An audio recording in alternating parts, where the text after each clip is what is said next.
Riwayat hitam PT Basin Coal Mining, perusahaan tambang batu bara yang berlokasi di Desa Paldas, Kecamatan Rantau Bayur, Kabupaten Banyuasin, Sumatera Selatan ini terus dilanda masalah. Kita urai mulai dari Sabtu malam, 4 Juli tahun 2026, pukul 23 WIB di area kerja PIT 2A, seorang karyawan bernama Suandi bin Bandar atau akrab disapa Pak Napi menjadi korban penembakan oleh orang tak dikenal menggunakan senapang angin saat sedang mengoperasikan alat berat. Korban terkena proyektil di bagian dekat telinga dan harus dievakuasi ke RSUD Kabupaten Banyuasin untuk perawatan intensif. Kabar terbaru, peluru baru berhasil dikeluarkan melalui operasi pada Senin, 6 Juli tahun 2026 dengan penanganan yang dinilai terlambat. Ternyata, masalah tidak berhenti di situ saja. Pada Maret tahun 2025 lalu, di lokasi yang sama persis yaitu PIT 2A, pernah terjadi bencana tanggul tambang yang jebol. Air bercampur lumpur batu bara, meluap masuk ke pemukiman dan merusak lahan pertanian warga. Fakta di lapangan membuktikan, buruknya infrastruktur dan jalan yang hancur parah menjadi penyebab utama sistem keamanan tidak bisa bekerja maksimal sehingga area tersebut rawan dimasuki pihak luar dan rawan bencana. Perusahaan dinilai gagal total mengelola lingkungan, dan melanggar aturan keselamatan kerja. Basin Coal Mining kembali menjadi sorotan publik. Rentetan insiden yang terjadi dalam setahun terakhir menyisakan tanda tanya besar mengapa perusahaan ini belum tersentuh sanksi meski diduga melakukan berbagai pelanggaran lingkungan dan konflik sosial. Pada Maret 2024, warga Dusun 1 Desa Tanjung Agung Timur, Kecamatan Lais, Kabupaten Musi Banyuasin mengeluhkan pencemaran akibat aktivitas stockpile batu bara milik PT BCM. Banyak pohon sawit milik warga yang mati dan hasil panen anjlok. Aduan warga berujung pada mediasi namun tanpa hasil konkret. Tak lama berselang pada September 2024 konflik kembali mencuat. Kali ini terkait pembangunan jalan tambang di Desa Paldas, Kecamatan Rantau Bayur, Kabupaten Banyuasin. Warga menolak pembangunan karena diduga belum mengantongi izin resmi dan berpotensi merusak ekosistem termasuk lahan persawahan. Penolakan warga memuncak menjadi bentrok. Sebuah kendaraan operasional perusahaan dibakar, sementara beberapa warga mengalami luka, salah satunya diduga akibat tembakan.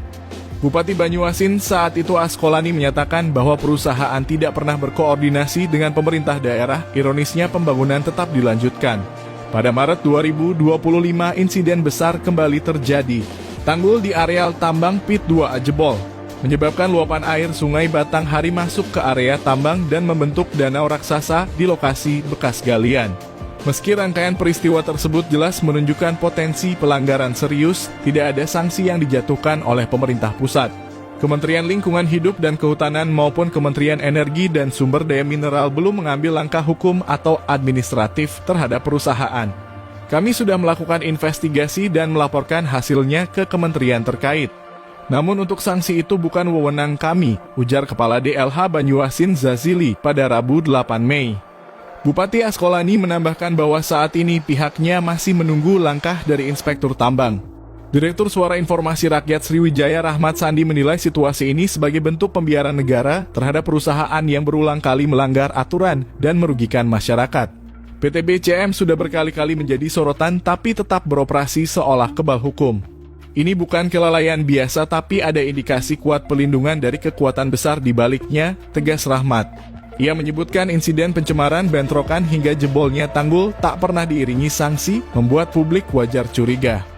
Siapa sebenarnya yang melindungi perusahaan ini? Kenapa hukum seolah tak berlaku bagi mereka? Tambahnya, kecurigaan publik semakin menguat setelah munculnya nama-nama tokoh besar dalam lingkaran perusahaan.